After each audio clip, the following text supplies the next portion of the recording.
Everyone, my name is Parth, welcome to अपना class 11th का चैनल। हमने बायोलॉजी का chapter number 7 cell division start किया था, उसका लेक्चर नंबर 3 देख रहे हैं। Meiosis very very important process, very foundational process जो आपको 11th में 12th में सब जगह पे काम आने वाली है। तो बस वीडियो की शुरुआत करते हैं। अच्छा लगेगा वीडियो तो लाइक करना, शेयर करना, सब्सक्राइब करना। चैनल को टारगेट रखते हैं 1000 लाइक्स का। Let us begin without wasting any time.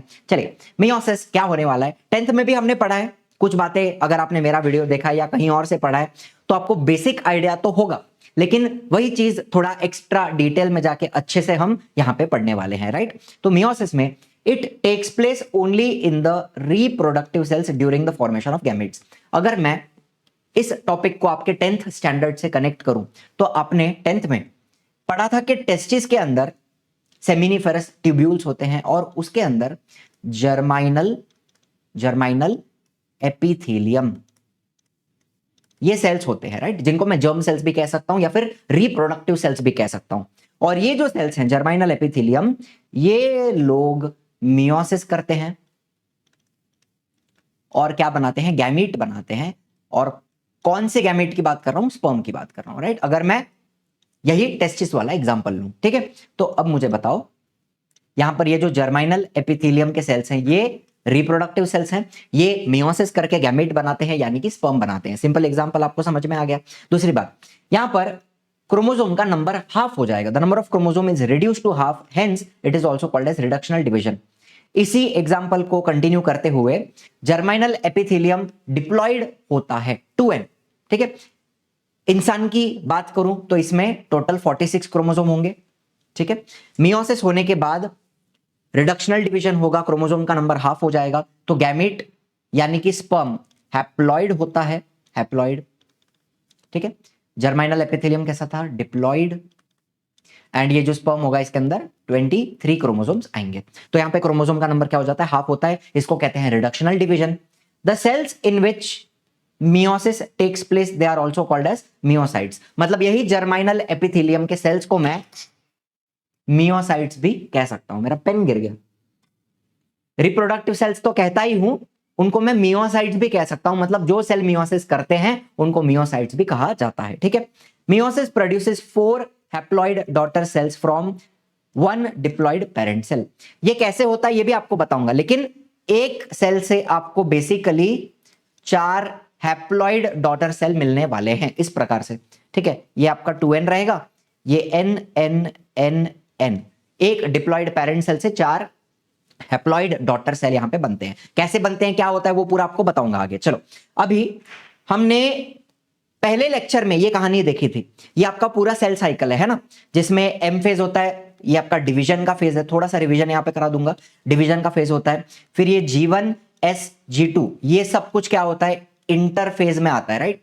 Interphase क्या होता है, बेसिकली डिवीजन की प्रिपरेशन की जाती है। G1 मतलब ग्रोथ 1, S मतलब सिंथेसिस, जहां पे डीएनए को डबल किया जाता है, डुप्लीकेट किया जाता है, और G2 मतलब ग्रोथ 2। तो पूरा सेल डिवीजन करने की जो तैयारी है वो यहां पर की जाती है, ठीक है। इट इज लाइक खाना बना रहे हैं तो पूरा बनाने का प्रोसेस लंबा होता है ना। 2 घंटे लगते हैं बनाने के लिए। रोटी बनाओगे, चावल बनाओगे, भाजी बनाओगे, मिठाई बनाओगे, सारी चीजें बनने तैयार होने में टाइम लगता है। खाने के लिए 15 मिनट लगते हैं, बस यही बात है, ठीक है। डिवीजन जो है M phase, it is like जेवायला बसलोय आपण 15 मिनिटात जेवलो, है ना, 15 मिनट में खा लिया। लेकिन बाकी सब कुछ इट इज लाइक प्रिपरेशन, पूरा किचन में तैयारी हो रहा है, मम्मी मेहनत कर रही है, वही बात है। Getting my point. चलो, अब क्रोमोसोम्स जो होते हैं वो सिर्फ हमें एम फेज में डिवीजन के दौरान दिखाई देते हैं, बाकी टाइम पे क्रोमोसोम दिखता नहीं है। क्या रहेगा, क्रोमैटिन फाइबर रहेंगे, ठीक है, जेनेटिक मटेरियल रहेगा। तो जीवन में क्रोमैटिन मटेरियल आपको दिखता है, थ्रेड लाइक स्ट्रक्चर्स दिखते हैं, बराबर है।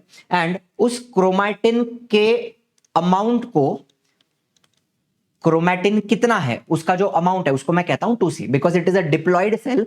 तो क्रोमैटिन के अमाउंट को मैं कहता हूं 2C। अगर मैंने इस क्रोमैटिन को, ये जो क्रोमैटिन है, क्रोमैटिन मटेरियल, क्रोमैटिन फाइबर, इसको मैंने अगर इमेजिन किया in the form of chromosomes, तो मेरे क्रोमोसोम्स कैसे दिखेंगे। लेट अस अज्यूम हमारे सेल के अंदर 6 क्रोमोसोम है, ठीक है। मैं इमेजिन कर रहा हूं कि ये क्रोमैटिन को अगर मैं क्रोमोसोम के फॉर्म में इमेजिन करूं तो वो कैसा दिखेगा, ठीक है। तो मेरे सेल के अंदर अगर 6 क्रोमोसोम है, क्रोमोसोम जोड़ी जोड़ी में आते हैं ना। डिप्लॉयड सेल की बात करूं तो क्रोमोसोम कैसे होते हैं, पेयर में होते हैं, राइट। पापा का क्रोमोसोम मम्मी का क्रोमोसोम पेयर में आते हैं, जोड़ी में आते हैं।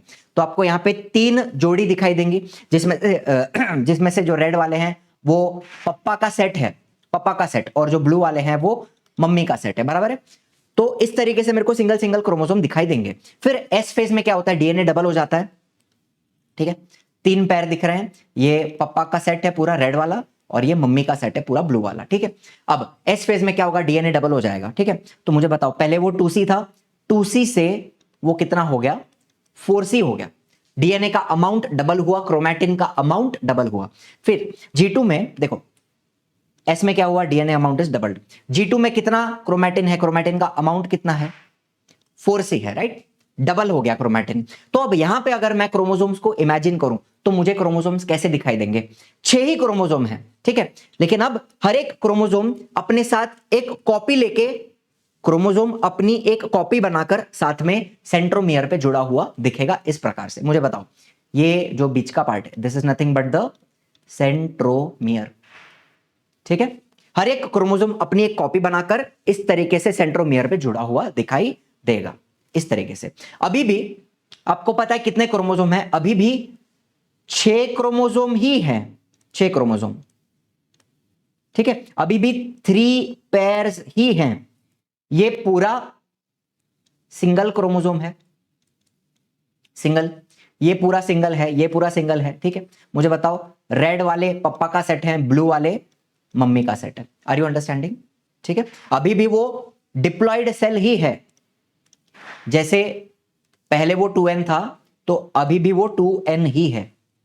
डीएनए डबल हुआ, क्रोमैटिन 2C का 4C हुआ, लेकिन यहां पे प्लॉइडी चेंज नहीं होती, पहले भी 2n था, बाद में भी 2n है, डीएनए डबल होने के बाद भी। आर यू अंडरस्टैंडिंग, ठीक है। अच्छा, तो ये जो दोनों कॉपीज होती हैं क्रोमोसोम की, उनको हम क्या कहते हैं, सिस्टर क्रोमैटिड्स कहते हैं। ये सब कुछ हमने पहले भी देखा हुआ है, जस्ट एक शॉर्ट रिवीजन यहां पे मैं आपको करवा देता हूं। अच्छा, अब मुझे बताओ, एम फेज में, यहां पर हम मियोसिस की बात कर रहे हैं, तो मियोसिस में 2 बार डिवीजन होता है, एक होता है M1 मियोसिस 1, एक होता है मियोसिस 2। उन दोनों के बीच में एक छोटा सा गैप होता है, एक रेस्टिंग फेज होता है, जिसको इंटरकाइनेसिस कहते हैं, ठीक है। ये जो छोटा सा गैप है बिटवीन 2 डिवीजन, मुझे बताओ, काइनेसिस का मतलब क्या, डिवीजन, और इंटर का मतलब क्या, बिटवीन। तो 2 डिवीजन के बिटवीन एक छोटा गैप आता है, जिसको इंटरकाइनेसिस कहते हैं। सिंपल, पूरी कहानी आपको यहां पे समझ में आ गई है, क्या क्या करना है। अच्छा, अब हमने माइटोसिस पढ़ा था लास्ट लेक्चर में, तो बेसिकली एक सेंटेंस में अगर मैं आपको पूछूं कि माइटोसिस क्या है, तो आप क्या बताओगे मुझे, ठीक है। अगर मैं G1 के क्रोमोसोम्स, G1 ग्रोथ 1 में क्रोमोसोम्स को इमेजिन करूं तो वो मुझे सिंगल सिंगल दिखेंगे, जिसमें से मैं बोलता हूं कि रेड वाला पापा का है, ब्लू वाला मम्मी का है, बराबर। सो यहां पे 2 सेट्स ऑफ क्रोमोसोम है, पापा का सेट, मम्मी का set, so it is a diploid cell, बराबर बात है। चलो, फिर आपका डीएनए डबल हुआ, क्रोमोसोम्स ने अपनी अपनी कॉपी बनाई, सिस्टर क्रोमैटिड, इस प्रकार से। अभी भी पापा का सेट है, रेड वाला पूरा, ये पूरा एक सिंगल क्रोमोसोम है, बराबर है, पापा का, और ये पूरा ब्लू वाला एक सिंगल क्रोमोसोम है, मम्मी का, बराबर। अभी भी 2 सेट्स ऑफ क्रोमोसोम, पापा का सेट, मम्मी का set, it is a diploid cell, ठीक है। तो माइटोसिस में हमें करना क्या होता है, हमें सिर्फ सिस्टर क्रोमैटिड्स को सेपरेट करना होता है, सेपरेशन ऑफ सिस्टर क्रोमैटिड, ठीक है। एक ही बार डिवीजन होता है माइटोसिस के अंदर, 2 डॉटर सेल बनते हैं, ठीक है। चलो, ये रेड वाले क्रोमोसोम को हमने डिवाइड कर दिया, एक तंगड़ी इधर, एक तंगड़ी इधर, ब्लू वाले को भी डिवाइड कर देंगे, एक तंगड़ी उधर, एक तंगड़ी इधर। मुझे बताओ, अब ये जो डॉटर सेल बने हैं हमारे, डॉटर सेल्स, इसमें ये पापा का क्रोमोसोम, ये मम्मी का क्रोमोसोम, ये पापा का, ये मम्मी का, तो दोनों सेल के अंदर 2 सेट्स ऑफ क्रोमोसोम है, पापा का सेट और मम्मी का set, so both of them are diploid. Are you understanding. तो माइटोसिस को अगर मुझे डॉटर सेल्स, माइटोसिस को अगर मुझे रिप्रेजेंट करना है एक सिंपल फ्लो चार्ट में, तो मैं क्या लिखता हूं, 2n फॉर्म्स 2n 2n, ठीक है। कभी भी मैं यहां पे 4n लिखता हूं क्या, कभी भी ऐसा 4n लिखूंगा नहीं, प्लॉइडी चेंज नहीं होती, मैंने आपको बताया ना। क्रोमोसोम अपनी कॉपी बना लेगा, सिस्टर क्रोमैटिड, लेकिन वो एक सिंगल क्रोमोसोम ही है, प्लॉइडी चेंज नहीं होती। 2n का मतलब क्या है, 2 सेट्स ऑफ क्रोमोसोम, पापा से आया हुआ सेट और मम्मी से आया हुआ सेट, एकदम क्लियर है। अब मियोसिस में हमें क्या करना है, मियोसिस में 2 बार डिवीजन होगा, ध्यान से सुनना। वहीं से शुरुआत कर रहे हैं। अगर G1 के अंदर ग्रोथ 1 में मैं क्रोमोसोम्स को इमेजिन करूं तो ऐसा दिखेगा, सिंगल सिंगल, जिसमें ये पापा का ये मम्मी का है, बराबर है। फिर डीएनए डबल हुआ, ये डिप्लॉयड सेल है, डीएनए डबल हुआ, क्रोमोसोम्स ने अपनी अपनी कॉपी बनाई, अभी भी 2n ही है, डिप्लॉयड सेल है, बराबर, पापा का सेट मम्मी का सेट, एवरीथिंग इज सेम। अब यहां पर करना यह है कि ये जो जोड़ी होती है ना, ये पापा का क्रोमोसोम है और समझ लो ये मम्मी का क्रोमोसोम है, राइट, पापा का और मम्मी का। तो ये जो पैर है इसको हम होमोलोगस पैर बोलते हैं, बिकॉज ये दोनों क्रोमोसोम्स का स्ट्रक्चर सेम होता है, उनका साइज सेम होता है, उनका ऑर्गेनाइजेशन सेम होता है, तो इनको हम होमोलोगस क्रोमोसोम्स कहते हैं। तो जो पहला मियोसिस है, मियोसिस 1, इसमें हम इन दोनों क्रोमोसोम्स को सेपरेट कर देंगे, होमोलोगस क्रोमोसोम्स को सेपरेट कर देंगे, पापा और मम्मी का डिवोर्स करवा देंगे। Are you understanding? करना क्या है, देखो मजा आएगा। चलो, मियोसिस 1 में हम क्या करते हैं, there will be separation of homologous chromosomes. Homologous chromosome पापा का अलग हो जाएगा, मम्मी का पूरा क्रोमोसोम अलग हो जाएगा। चलो, तो मैंने यहाँ पे डिवीजन किया, तो पापा का पूरा क्रोमोसोम रेड वाला एक सेल में चला गया, ब्लू वाला पूरा मम्मी का क्रोमोसोम दूसरे सेल में चला गया। अब मुझे बताओ, ये जो इनको भी मैं डॉटर सेल कह सकता हूं, लेकिन यहां पर सिर्फ पापा का क्रोमोसोम है, यहां पर सिर्फ मम्मी का क्रोमोसोम है, तो अब दोनों सेल्स के अंदर single single set of chromosome है, बराबर है। तो इनको मैं अब कहूंगा हैप्लॉइड। ये क्या हो गए, हैप्लॉइड हो गए, हैप्लॉइड। Are you understanding?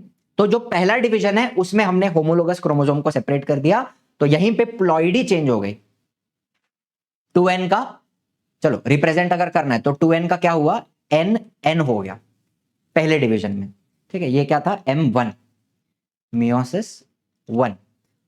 अब इसके आगे क्या होगा, अब कुछ नहीं, meiosis 2 is just like mitosis. यहां पे हमें सिस्टर क्रोमैटिड्स को सेपरेट करना है, सेपरेशन ऑफ सिस्टर क्रोमैटिड, जैसा हमने माइटोसिस में किया वही करना है और कुछ भी नहीं करना है। तो ये दोनों सेल वापस डिवाइड करेंगे, पापा का जो पूरा क्रोमोसोम है रेड वाला, उसका एक तंगड़ी एक सेल में जाएगा, दूसरा तंगड़ी दूसरे सेल में। मम्मी का जो ब्लू क्रोमोसोम है उसका एक तंगड़ी एक सेल में जाएगा, दूसरा तंगड़ी दूसरे सेल में जाएगा। कहानी बहुत आसान है ना। अब मुझे बताओ, ये पापा का, ये पापा का, ये मम्मी का, ये मम्मी का, तो सारे सेल्स जो अभी बने उन सबके अंदर single single set of chromosome है, तो ये सारे भी कैसे हैं, हैप्लॉइड हैं। सारे के सारे कैसे हैं, सारे के सारे हैप्लॉइड सेल्स हैं। Simple to understand. चलो, तो अपना डायग्राम अपन आगे कंटिन्यू करेंगे इस तरीके से। ये हो गया आपका मियोसिस 2। चलो, कोई दिक्कत वाली बात है? मियोसिस 1 में क्या हो रहा है, होमोलोगस क्रोमोसोम का सेपरेशन। मियोसिस 2 में क्या हो रहा है, सिस्टर क्रोमैटिड्स का सेपरेशन। ये हमें करना है। अब कुछ और जरूरी बातें आपको बताऊंगा। मियोसिस में इतना हमने पहले भी पढ़ा हुआ है, 10th में भी पढ़ा हुआ है, ये सब कुछ आपने इसके पहले का, ठीक है। अब यहां पे मैं नई बात करूंगा। मियोसिस में क्रोमोसोम्स की पेयरिंग होती है एंड उनके बीच में रिकॉम्बिनेशन दिखता है। इसका क्या मतलब है सर, यहां पर क्या होने वाला है आपको बताता हूं। चलो, मुझे बताओ, होमोलोगस पेयर क्या होता है। होमोलोगस का मतलब क्या है, ऐसे क्रोमोसोम्स जिनका स्ट्रक्चर सिमिलर है, शेप, ऑर्गेनाइजेशन, ये सब कुछ सिमिलर होता है, उनको होमोलोगस कहते हैं। तो अभी यहां पर आपको 6 क्रोमोसोम दिखाई दे रहे हैं, इनके अंदर होमोलोगस कौन से हैं मुझे बताओ। ये वाला और ये वाला, क्या इनको मैं होमोलोगस कह सकता हूं? ठीक है। अच्छा, फिर ये वाला और ये वाला, इनको मैं होमोलोगस कह सकता हूं, सिमिलर हैं साइज में, स्ट्रक्चर में, ऑर्गेनाइजेशन में, ठीक है। फिर ये वाला और ये वाला, इनको भी मैं होमोलोगस कह सकता हूं, ठीक है। तो यहां पर सबसे पहली चीज, पेयरिंग मतलब क्या, होमोलोगस क्रोमोसोम्स वैसे तो दूर दूर होते हैं, लेकिन यहां पर ये लोग करीब आएंगे और एक दूसरे के साथ पैर बनाते हैं। कैसे बनता है पैर वो भी आपको बताऊंगा, लेकिन दूर दूर थे ये लोग, करीब आते हैं और आपस में चिपक जाते हैं, पेयरिंग करते हैं, ठीक है। चलो, तो सबसे पहली प्रोसेस हमने क्या देखी यहां पे, पेयरिंग। किसकी, होमोलोगस क्रोमोसोम्स की पेयरिंग होती है। कौन से स्टेज में होने वाली है, क्या होने वाला है, पूरा आपको बताऊंगा, ठीक है। बिल्कुल चिंता का विषय नहीं है। चलो, इसके बाद क्या होगा, होमोलोगस का मतलब आपको लिख दूं यहां पे, क्रोमोसोम्स जिनका शेप हो गया, साइज ले लो। ऑर्गेनाइजेशन का मतलब क्या है पता है? ऑर्गेनाइजेशन का मतलब होता है कि मुझे बताओ, डीएनए की बात करूं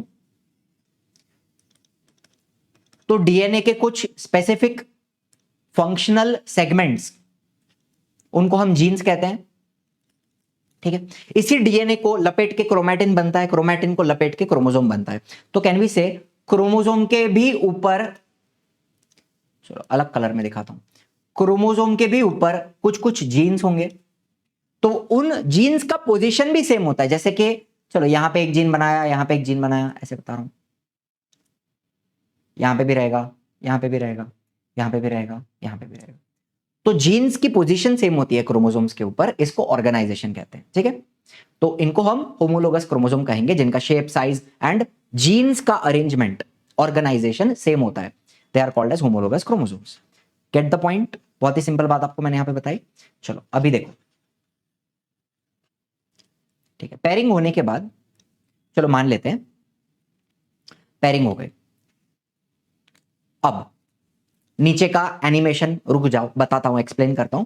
चलो मान लो यहां पे एक जीन है जिसको मैंने ए जीन कहा, कैपिटल ए, और यहां पे एक जीन है जिसको मैंने बोला कैपिटल ए, ठीक है। फिर दूसरा कलर ले लेंगे, यहां पे एक जीन है जिसको मैंने बोला स्मॉल ए, और यहां पे एक जीन है जिसको मैंने बोला स्मॉल ए, ठीक है। Capital A, small A, small A. तो जब पेयरिंग होती है तो इनकी जो तंगड़ी होती है, ठीक है, ऐसा तंगड़ी तंगड़ी तंगड़ी है ना बाबा, मुझे बताओ, ये वाली तंगड़ी और ये वाली तंगड़ी, इनके बीच में ओवरलैप होता है ऐसे, और जीन्स एक्सचेंज होते हैं, जेनेटिक मटेरियल, डीएनए एक्सचेंज हो जाता है, अदला बदली हो जाती है। तो आप नीचे देख सकते हो, कैपिटल ए सेम पोजीशन पे है, लेकिन जो बाजू वाले रेड वाले क्रोमोसोम का स्मॉल ए जीन था वो ब्लू वाले क्रोमोसोम के ऊपर आ गया, एंड ब्लू वाले का कैपिटल ए दूसरे वाले पे चला गया, इस तरीके से। तो यहां पे क्या हो रहा है? एक्सचेंज हो रहा है जेनेटिक मटेरियल, यानी कि डीएनए का एक्सचेंज होता है। इसको कहते हैं रिकॉम्बिनेशन। इसको क्या कहते हैं? रिकॉम्बिनेशन। एंड इसी के वजह से जब आगे बच्चे बनते हैं तो बच्चे के अंदर क्या आता है? वेरिएशन आता है, चेंज आता है। तो ये पूरी प्रोसेस आपको आगे बताऊंगा, लेकिन यहां पे सिंपल दो बातें बताई मैंने कि होमोलोगस क्रोमोसोम करीब आते हैं, इसको पेयरिंग कहते हैं, एंड उनके बीच में डीएनए एक्सचेंज होता है, जेनेटिक मटेरियल एक्सचेंज होता है, इसको कहते हैं रिकॉम्बिनेशन। ठीक है, कोई दिक्कत वाली बात नहीं है, आगे पूरा क्लियर हो जाएगा, पूरा का पूरा क्लियर हो जाएगा, ठीक है। चलो क्या क्या याद रखोगे मियोसिस में? सबसे पहले it takes place to reduce the chromosome number, chromosome का नंबर हाफ हो जाता है। डीएनए रेप्लिकेशन एक बार होता है एस फेज में। कौन से फेज में? एस फेज में। लेकिन डिवीजन दो बार होता है, ठीक है। पहले डिवीजन में क्या होगा? क्रोमोसोम का नंबर हाफ हो जाता है, प्लॉइडी चेंज हो जाती है, डिप्लॉइड से हैप्लॉइड हो जाता है, और दूसरे डिवीजन में क्रोमोसोम का नंबर सेम रहता है, माइटोसिस जैसा होता है, ठीक है। ये M1 और ये M2 बराबर है। तो डीएनए का रेप्लिकेशन एक बार होगा एस फेज में, लेकिन डिवीजन दो बार होगा, एंड पेयरिंग होती है होमोलोगस क्रोमोसोम्स की फॉर जेनेटिक एक्सचेंज, ठीक है। ये सारी बातें यहां पे होने वाली हैं। इसको क्या कहते हैं? रिकॉम्बिनेशन, रिकॉम्बिनेशन, ठीक है। Moving further to the point, चलो लाइव बैच भी अपना जोरों शोरों से चल रहा है, उड़ान 3.0, जहां पर आपको पीसीएम, पीसीबी, पीसीएमबी, एमएचटी, सीटी, बोर्ड्स, हर चीज का प्रिपरेशन करवाया जाने वाला है। जहां पर शुभम सर फिजिक्स पढ़ा रहे हैं, मैं बायो ले रहा हूं, Arya ma'am chemistry, Yogesh sir maths, खुशी मैम भी बायोलॉजी साथ में ले रहे हैं। तो ये आपके सारे टीचर्स हैं जो आपको पीसीएमबी का पढ़ाने वाले हैं, प्लस एमएचटी, सीटी का भी प्रिपरेशन करवाने वाले हैं, ठीक है। चलो बैच में आपको क्या क्या मिलता है? सब कुछ मिलता है। लाइव क्लासेस मिलते हैं, कहाँ गए? लाइव क्लासेस आपको मिल जाएंगे on each and every topic, पूरा सिलेबस कवर करेंगे, रिवीजन भी करवाते हैं, डाउट सॉल्विंग भी करवाते हैं, रिकॉर्डिंग मिल जाती है, रिकॉर्डिंग आपको मिल जाती है हर एक क्लास की। कोई भी आपका लेक्चर मिस होता है तो वापस देख सकते हो ऑब्वियसली। लाइव रिवीजन होता है एग्जाम के पहले। पर्सनल मेंटरशिप में आपको एक स्पेशल आईवीआर नंबर दिया जाता है, एक फोन नंबर दिया जाता है, जिससे आप किसी भी टीचर को डायरेक्टली कॉल कर सकते हो। मुझसे डाउट है, मुझसे बात करनी है, कुछ डाउट आ रहा है तो डायरेक्टली मुझे कॉल करके आप अपना डाउट क्लियर कर सकते हो, ठीक है। टेस्ट सीरीज में आपको एमसीक्यूज भी दिए जाएंगे भर भर के, बहुत सारे सीटी के लेवल के, है ना। उससे भी ऊपर के एमसीक्यूज आपको करवाए जाएंगे एंड सब्जेक्टिव टेस्ट में आपको चैप्टर वाइज पेपर दिया जाएगा अलॉन्ग विद द आंसर की। ठीक है, तो ये सारी चीजें यहाँ पे होती है। कोई दिक्कत है नहीं है? चलो, बैच के रिगार्डिंग कोई भी इंक्वायरी करनी है तो ये दोनों नंबर के ऊपर आप डायरेक्टली कॉल करके बात कर सकते हैं, इंक्वायरी कर सकते हैं। चलो, now talking about meiosis. Meiosis में जैसे हमने बोला दो डिवीजन होते हैं, मियोसिस 1 होता है, मियोसिस 2 होता है। इसमें जो मियोसिस 1 है, यहां पे क्रोमोसोम का नंबर हाफ हो जाता है, तो इसको हम हेट्रोटिपिक डिवीजन कहते हैं। सिंपल बताओ मुझे, क्या मियोसिस 1 रिडक्शनल डिवीजन है? रिडक्शनल, क्रोमोसोम का नंबर हाफ होता है तो इसको हेटेरोटिपिक डिवीजन कहते हैं। एंड मियोसिस 2 में क्रोमोसोम का नंबर सेम रहता है ना, तो उसको हम होमोटिपिक कहते हैं। मतलब एक तरीके से आपका जो माइटोसिस है, माइटोसिस, ये भी क्या है? होमोटिपिक डिवीजन है, जहां पे क्रोमोसोम का नंबर चेंज नहीं होता। ठीक है, चलो, मियोसिस 1 में वही प्रोफेज 1 आएगा आपका, metaphase 1, anaphase 1, telophase 1। And prophase 1 के अंदर और 5 स्टेज होते हैं, ये भी आपने 10th में पढ़ा है। लेप्टोटीन होता है, जाइगोटीन होता है, पैकेटीन होता है, डिप्लोटीन होता है, डायकाइनेसिस होता है, राइट। इसको याद करने का भी सिंपल एक तरीका है, लेजीपर्डिदी, लेजीपर्डिदी, leptotene, zygotene, pachytene, diplotene, diakinesis. तो हमें बेसिकली इनको समझना है। बाकी तो मेटाफेज, एनाफेज, टीलोफेज, इसमें क्या होता है ये आपने माइटोसिस में भी देखा है एंड वही सेम चीज यहां पे होने वाली है, कुछ अलग होने वाला नहीं है। मुद्दा यह है कि आपको ये leptotene, zygotene, pachytene, diplotene, diakinesis, इनको अच्छे से समझना है, वही मैं आपको यहां पे करवाने वाला हूं। ठीक है, चलो, फिर मियोसिस 1 अगर कंप्लीट हो गया, टीलोफेज कंप्लीट हो गया, उसके बाद साइटोकाइनेसिस होगा, सेल डिवाइड हो जाएंगे, है ना, साइटोप्लाज्मिक डिवीजन होगा, साइटोप्लाज्मिक डिवीजन, बराबर। और बाद में मियोसिस 2 में वापस prophase 2, metaphase 2, anaphase 2, telophase 2 and बाद में साइटोकाइनेसिस 2, साइटोप्लाज्मिक डिवीजन। तो ये पूरा प्रोसेस होने के बाद 4 सेल मिलते हैं आपको। ठीक है, एक पेरेंट सेल से आपको टोटल कितने सेल मिलते हैं? 4 हैप्लॉइड सेल मिलते हैं। पेरेंट सेल डिप्लॉयड होता है और ये हैप्लॉइड। ठीक है, ये कहानी है, कोई दिक्कत है नहीं है? चलो आगे चलते हैं। लेट्स टॉक अबाउट प्रोफेज 1 का लेप्टोटीन। अब मुझे बताओ सबसे पहले तो, क्या क्रोमैटिन डबल हो चुका है? रेड कलर के 2 धागे दिखाई दे रहे हैं, मतलब क्रोमैटिन डबल हो गया। ब्लू कलर के भी 2 धागे दिखाई दे रहे हैं, क्रोमैटिन डबल हो चुका है। अच्छा, आपको सेंट्रोजोम भी डबल हो गया है, ये दिखाई दे रहा है। ठीक है, ये सेल मेम्ब्रेन है, प्लाज्मा मेम्ब्रेन, ये न्यूक्लियर एनवलप है या न्यूक्लियर मेम्ब्रेन आप बोल सकते हो, ये न्यूक्लियोलस है, और ये क्रोमैटिन है, क्रोमैटिन फाइबर, जो कैसा है? डुप्लीकेटेड, डुप्लीकेट हो चुका है। चलो, यहां तक कोई दिक्कत है? ये देखो, यहां पे आपको 2 ऐसे रेक्टेंगल दिखते हैं, उसमें से एक रेक्टेंगल को सेंट्रियोल कहा जाता है। 2 सेंट्रियोल होते हैं और इस पूरे स्ट्रक्चर को सेंट्रोजोम कहते हैं, सेंट्रोजोम। ठीक है, 2 सेंट्रियोल परपेंडिकुलर होते हैं एंड 2 सेंट्रियोल मिलकर आपका सेंट्रोजोम बनता है एंड सेंट्रोजोम भी यहां पे डुप्लीकेट हो चुके हैं। G2 के ग्रोथ 2 स्टेज जो होता है इंटरफेज में, वहां पे सेंट्रोजोम का डुप्लीकेशन हो जाता है। ठीक है, चलो, कोई दिक्कत वाली बात है क्या? नहीं, इतना इरेज कर देते हैं। तो अब यहां पे क्या क्या होने वाला है? बेसिक आपको सेटअप मैंने समझा दिया कि क्या हो चुका है। अब देखो, न्यूक्लियर वॉल्यूम इंक्रीजेस इन लेप्टोटीन, मतलब आपका न्यूक्लियस थोड़ा बड़ा होता है, उसकी साइज थोड़ी बड़ी होती है। ठीक है, बिकॉज अंदर बहुत सारे प्रोसेसेस होने वाले हैं तो न्यूक्लियस थोड़ा बड़ा होता है। ठीक है, chromosome become distinct, long, thread like and coiled, मतलब ये जो खुले हुए धागे हैं उनको लपेटा जाएगा एंड क्रोमोसोम्स बनने स्टार्ट होंगे इस प्रकार से। क्रोमैटिन को लपेट के डिस्टिंक्ट मतलब क्लियरली दिखने वाले क्रोमोसोम्स यहां पे बनने स्टार्ट हो जाएंगे। लंबे लंबे रहेंगे, थ्रेड लाइक रहेंगे, धागे के जैसे, एंड कॉइल्ड रहेंगे। कॉइल्ड मतलब समझते हो ना, क्रोमैटिन को लपेट लपेट लपेट लपेट लपेट के ये बने हुए हैं। चलो, लेकिन अभी तक यहां पे याद रखना, सिस्टर क्रोमैटिड्स क्लियरली दिखाई नहीं दे रहे हैं। वैसे तो आपको पता है ना, आपका जो क्रोमोसोम है वो ऐसा दिखना चाहिए सिस्टर क्रोमैटिड्स के साथ, एक्स शेप का, लेकिन यहां पर लेप्टोटीन में सिस्टर क्रोमैटिड क्लियरली दिखाई नहीं देते, वो आगे दिखेंगे। ठीक है, इसमें एक बुक्के स्टेज आता है, एक ऐसा बुक्की दूंगा ना, बुक्के स्टेज में क्या होता है? लेम जोक्स, सॉरी, क्षमस्व। क्रोमोसोम, बुक्के सुन के बुक्की याद आता है। Chromosome ends converge toward the side of the nucleus near the centrosome, मतलब क्या?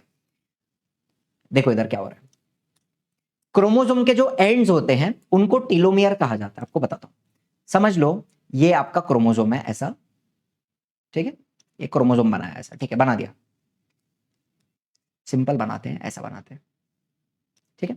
तो इनके क्रोमोसोम के जो एंड्स होते हैं, ये वाला और ये वाला, इनको कहते हैं टीलोमियर। टीलोमियर, तो जो टीलोमियर्स होते हैं वो सारे इकट्ठे आ जाते हैं इस तरीके से, सारे टीलोमियर्स आपस में एक जगह पे इकट्ठे हो जाते हैं, इसको कहते हैं बुके स्टेज, ठीक है। क्रोमोसोम के जो एंड्स होते हैं वो सारे एक तरफ आ जाते हैं, this is called a bouquet stage. And chromosome ends converge towards the side of the nucleus near the centrosome, मतलब यहां पर रहेगा सेंट्रोसोम, सेंट्रोसोम की तरफ ये लोग सारे के सारे इकट्ठे हो जाते हैं, this is called a bouquet stage. और ये क्यों होता है, मैंने आपको बताया, होमोलोगस क्रोमोसोम्स दूर दूर होते हैं, उनको आपस में आके पैर बनाना है ना, जोड़ी बनानी है। तो यहां पर पहले बुके स्टेज होता है, सारे क्रोमोसोम के एंड्स एक तरफ आ जाते हैं, एंड बाद में जो होमोलोगस क्रोमोसोम है, पापा वाला मम्मी वाला, वो लोग एक दूसरे को ढूंढते हैं एंड आपस में पेयरिंग स्टार्ट करते हैं। तो ये पूरा कार्यक्रम बुके स्टेज क्यों करते हैं, ताकि क्रोमोसोम्स आपस में पैर बना पाए, ठीक है, एक दूसरे को ढूंढ पाए। बिछड़े हुए क्रोमोसोम्स मिल रहे हैं, मेरे पास आ पैर बना, वैसा चलता है यहाँ पे, ठीक है। आर यू अंडरस्टैंडिंग, है ना, बिछड़े हुए बेचारे। चलो थोड़ा थोड़ा समझ में आया। इसके बाद क्या होता है, the duplicated centrosome start moving to opposite poles, इस तरीके से, और उनके बीच में थोड़ा थोड़ा स्पिंडल फॉर्मेशन स्टार्ट हो जाता है, स्पिंडल फाइबर बनने स्टार्ट हो जाते हैं, ठीक है। ये क्या है, एस्टर्स, ये भी ये होता है अपना माइक्रोट्यूब्यूल्स होते हैं, एस्टर्स स्टार के शेप में आपको दिखते हैं, और वो क्या करते हैं वो भी मैंने पिछले लेक्चर में माइटोसिस में आपको बताया था, आगे भी बता दूंगा, फिर से रिवाइज करा दूंगा। चलो इतना क्लियर है, ये लेप्टोटीन हो गया। नाउ जाइगोटीन, अब यहां पर आपको थोड़ा थोड़ा सिस्टर क्रोमेटिड दिखना स्टार्ट हुआ है, लेकिन अभी भी क्लियरली दिखाई नहीं दे रहा है, लेकिन दिख रहा है कि कुछ तो क्रोमोसोम ऐसा है, डबल है, बराबर, सिस्टर क्रोमेटिड है, लेकिन अभी भी क्लियरली दिखाई नहीं दे रहे हैं।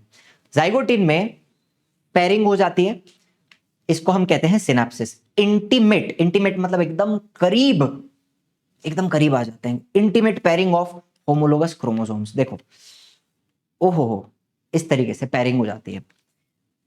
It occurs through the formation of synaptonemal complex, मतलब क्या, आप इधर देखो, जब ये क्रोमोसोम्स आपस में आके एक दूसरे को पप्पी देते हैं, तो उनके बीच में एक प्रोटीन का स्ट्रक्चर बनता है जिसको सिनेप्टोनिमल कॉम्प्लेक्स कहते हैं, जो इन दोनों को चिपका कर रखता है क्रोमोसोम्स को, ठीक है।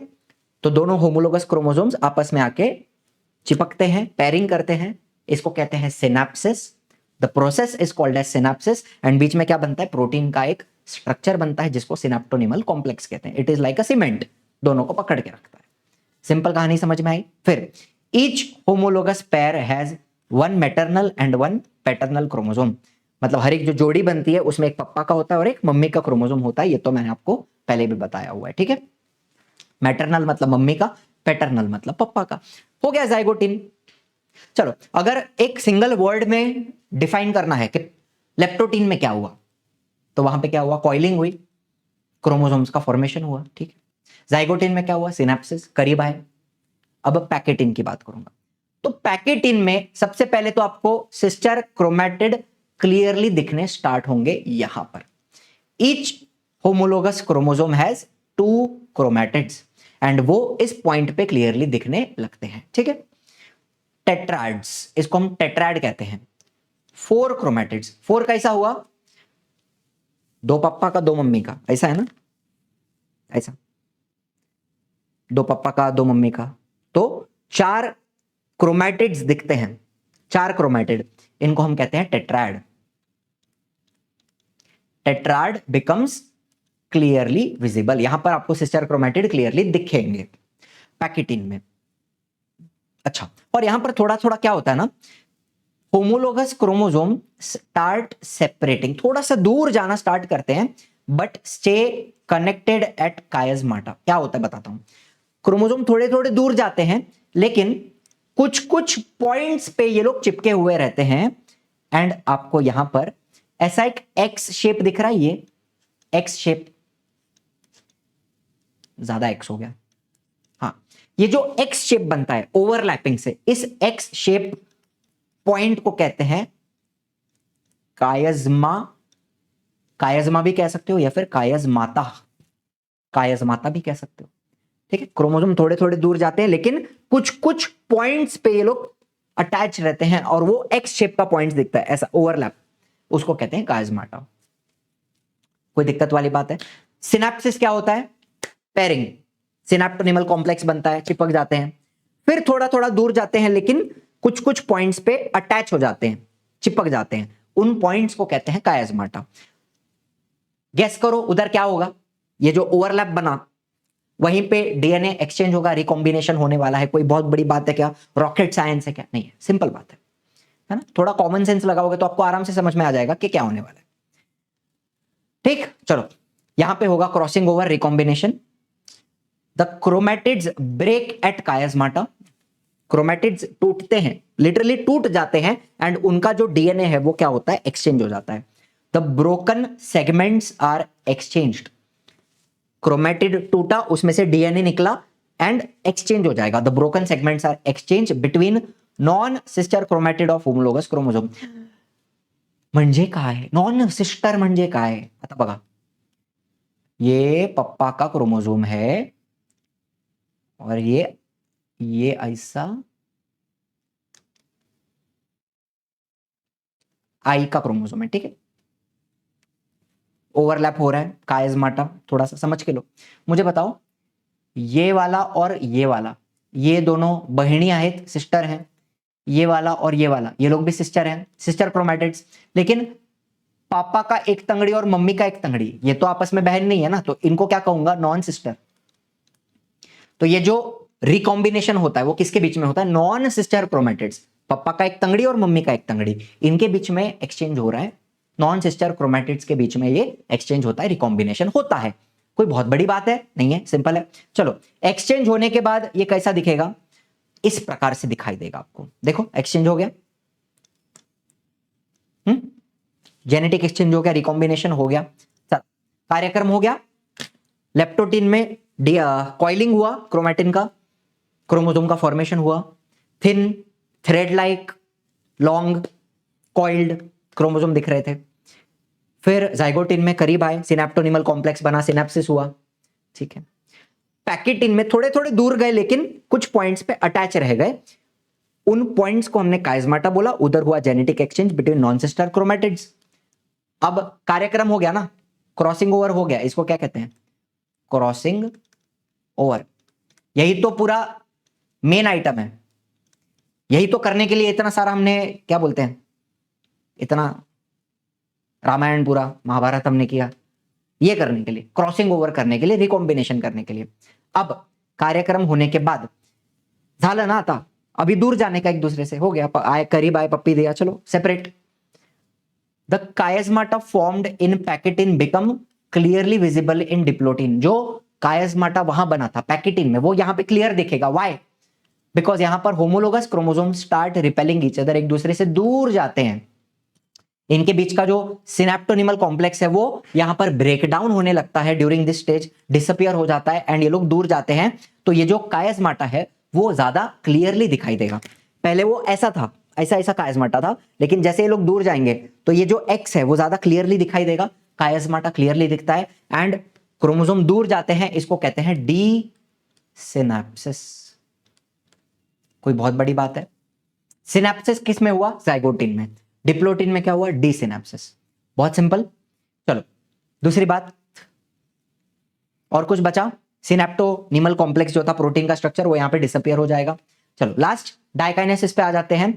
अब ये क्रोमोसोम और थोड़ा दूर जाएंगे तो इनका जो, ध्यान से सुनना, इनका जो ऐसा कायजमा है एक्स, ये धीरे धीरे धीरे किधर आ जाएगा? एकदम टिप पे आ जाएगा। ऐसा है ना, देखो ऐसा है, धीरे धीरे धीरे धीरे किधर आ गया? एकदम टिप पे आ गया। इसको कहते हैं टर्मिनलाइजेशन। देखो, the chiasmata move from centromere, centromere किधर है? ये सेंट्रोमियर है ना बीच में, वहां से लेके जो कायजमा है वो किधर जाएगा? It will move towards the chromosome end, and this is called as terminalisation of chiasmata, terminalisation of कायस्माटा।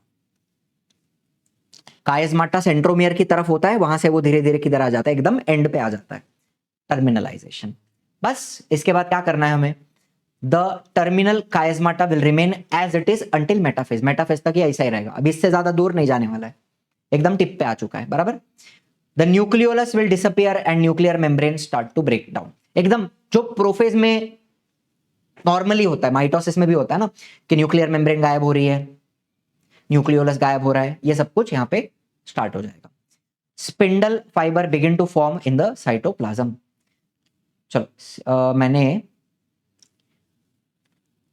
रुक जाओ, पूरा आपका न्यूक्लियर मेम्ब्रेन डिसअपियर हुआ, न्यूक्लियोलस डिसअपियर हुआ, मतलब जिस मोमेंट पे न्यूक्लियर मेम्ब्रेन कंप्लीटली डिसअपियर हो जाती है हम कहते हैं कि मेटाफेज स्टार्ट हो गया।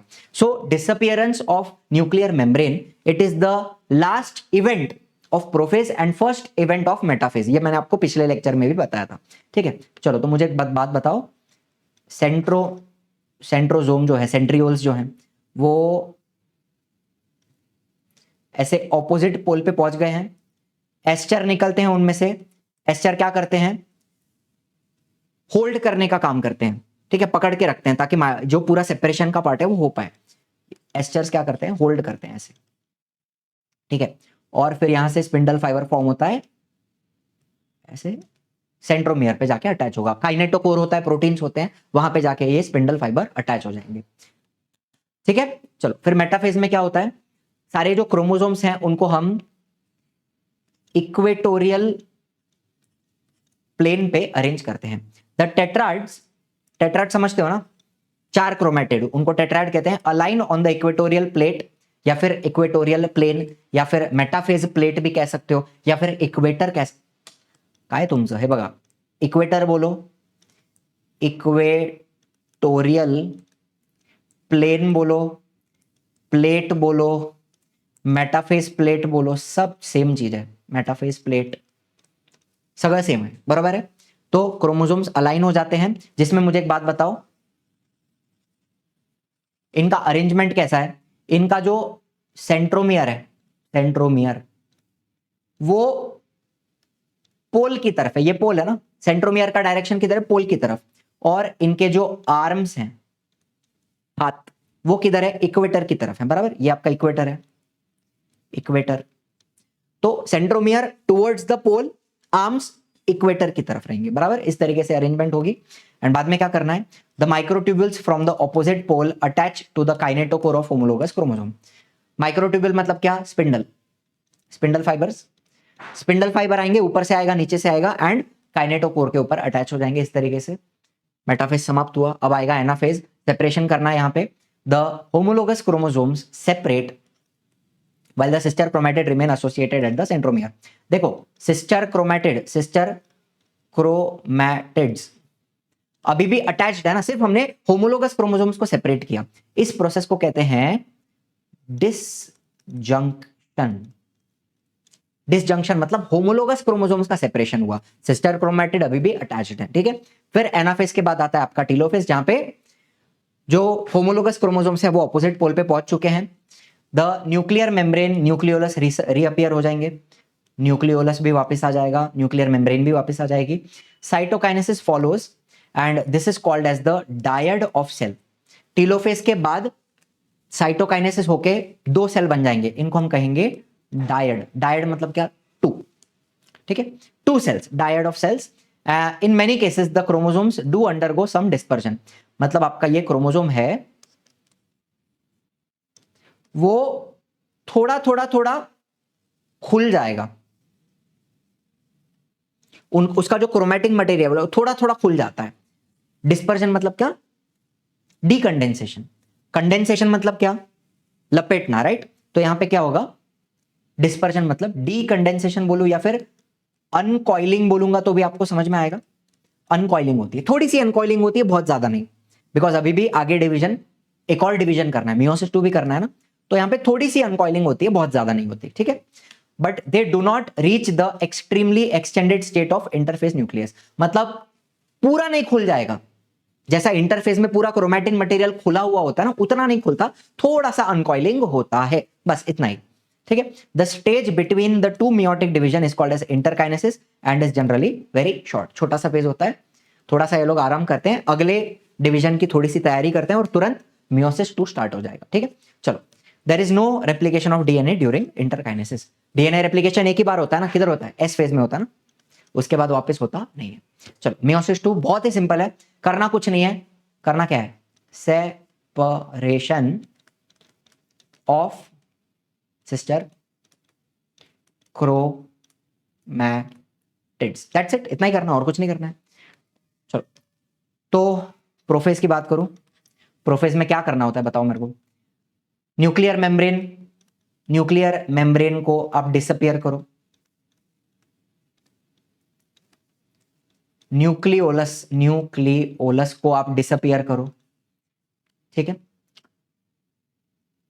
और क्या करोगे, स्पिंडल फॉर्मेशन थोड़ा थोड़ा स्टार्ट हो जाएगा, काइनेटोकोर पे स्पिंडल फाइबर अटैच हो जाएंगे, spindle formation, centrosome opposite pole पे पहुंचेंगे, आपको दिख रहा है ना, सेंट्रोसोम ऑपोजिट पोल पे पहुंच चुके हैं। जो सेम टू सेम माइटोसिस में होता है वो सेम टू सेम हमें करना है, और कुछ भी अलग नहीं। मेटाफेज में क्या होगा, इक्वेटोरियल प्लेन पे अरेंज किया जाएगा लाइक दिस, फिर एनाफेज आ जाएगा, एनाफेज में क्या होगा, सेंट्रोमियर स्प्लिट हो जाएंगे, centromeres split and sister chromatid opposite direction में जाने स्टार्ट होंगे। अब उनको हम डॉटर क्रोमोसोम कहेंगे। अब क्या कहेंगे, डॉटर क्रोमोसोम, सेपरेट होने के बाद। ठीक है, फिर टीलोफेज में ऑपोजिट पोल पे पहुंच जाएंगे। अब पूरी तरीके से डिकंडेंस हो जाएगा, पूरा क्रोमोसोम का जो क्रोमैटिन मटेरियल है वो खुल जाएगा। अभी यहाँ पे न्यूक्लियर मेम्ब्रेन वापस बनेगी, न्यूक्लियोलस वापस बनेगा, वो सारी चीजें होंगी, एंड बाद में साइटोकाइनेसिस होके इस तरीके से आपको 4 सेल मिलते हैं। ठीक है, अब ये सारे के सारे कैसे हैं, all of them are haploid. ठीक है, ये क्रोमोसोम जो है वो क्या होंगे, डीकंडेंस हो जाएंगे अब। ठीक है, यहां पे नहीं दिखाया मैंने, लेकिन मुद्दा आप समझ लो कि दे विल डीकंडेंस, पूरा खुल जाएगा क्रोमैटिन, एंड 4 सेल मिलते हैं, चारों के चारों हैप्लॉइड होंगे। दैट्स इट, कोई दिक्कत है। टीलोफेज के बाद साइटोकाइनेसिस होगा, राइट। यहां पर मैंने साइटोकाइनेसिस भी दिखा दिया है, थोड़ा समझ लो आप। टीलोफेज हुआ, उसके बाद साइटोकाइनेसिस हुआ, तो 4 सेल बन गए। सिग्निफिकेंस ऑफ मियोसिस क्यों जरूरी है, इट विल प्रोड्यूस गेमेट और स्पोर्स। स्पोर्स आपको किस में दिखते हैं, प्लांट्स में दिखते हैं। आगे हम नेक्स्ट चैप्टर पढ़ेंगे ना प्लांट्स, तो उसमें आपको समझेगा कि मियोसिस से स्पोर्स भी बनते हैं। ठीक है, for sexual reproduction. It maintains constant chromosome number across generation. अगर 2 पेरेंट हैं, मियोसिस से गैमीट बनेंगे, फिर जैसे कि स्पर्म है और एग है, ये आपस में मिलकर जाइगोट बनाते हैं, है ना। इसमें 23 क्रोमोसोम होता है, इसमें 23 होता है, वापस जाइगोट में 46, तो बच्चे के अंदर वापस 46 आ जाएगा, राइट। तो क्रोमोसोम नंबर जो है वो मेंटेन रहेगा, मेरे अंदर 46 है तो मेरे बच्चे में भी 46, फिर उसके बच्चे में भी 46 ही रहेगा। तो क्रोमोसोम का जो नंबर है वो मेंटेन रहेगा हर जनरेशन में। It will prevent chromosome number from doubling, मेरे में 46, बच्चे में 92, उसके बच्चे में कितना हो जाएगा, 184 हो जाएगा। ऐसा हर जनरेशन में डबल होते जाएगा, वैसा नहीं होगा ना। हर जनरेशन में क्रोमोसोम का नंबर जो है वो मेंटेन रहेगा। ठीक है, इससे एबनॉर्मेलिटीज नहीं होती, इट विल अवॉइड एबनॉर्मेलिटी। ठीक है, crossing over causes exchange of genetic material. Crossing over से जेनेटिक मटेरियल डीएनए एक्सचेंज होता है, वेरिएशन आता है, this leads to genetic variation. बच्चे में कुछ, बच्चा हमारा सेम टू सेम नहीं होता ना, जैसा मैं हूं सेम टू सेम बच्चा होता है नहीं, पापा के जैसा भी थोड़ा थोड़ा होता है, मम्मी के जैसा भी थोड़ा थोड़ा होता है, एंड कुछ नया नया भी होता है उसके अंदर, कुछ नया कैरेक्टर भी दिखता है। तो वो सब कहां से आता है, वेरिएशन की वजह से आता है। एंड वेरिएशन जरूरी है इवोल्यूशन के लिए। वेरिएशन होगा तब जाके थोड़े थोड़े म्यूटेशंस भी होंगे, तब जाके धीरे धीरे इवोल्यूशन भी होते जाएगा। Is this very clear. तो ये हो गया आपका पूरा मियोसिस यहाँ पे समाप्त। बेसिकली यहाँ पर होता है आपका पूरा चैप्टर समाप्त। I hope everything was super clear, कोई दिक्कत नहीं आई। वीडियो अच्छा लगा है तो लाइक करना, शेयर करना, सब्सक्राइब करना। मिलते हैं अगले लेक्चर में। Thank you so much for watching. I will see you in the next one. Tata bye bye. जय हिंद, जय महाराष्ट्र।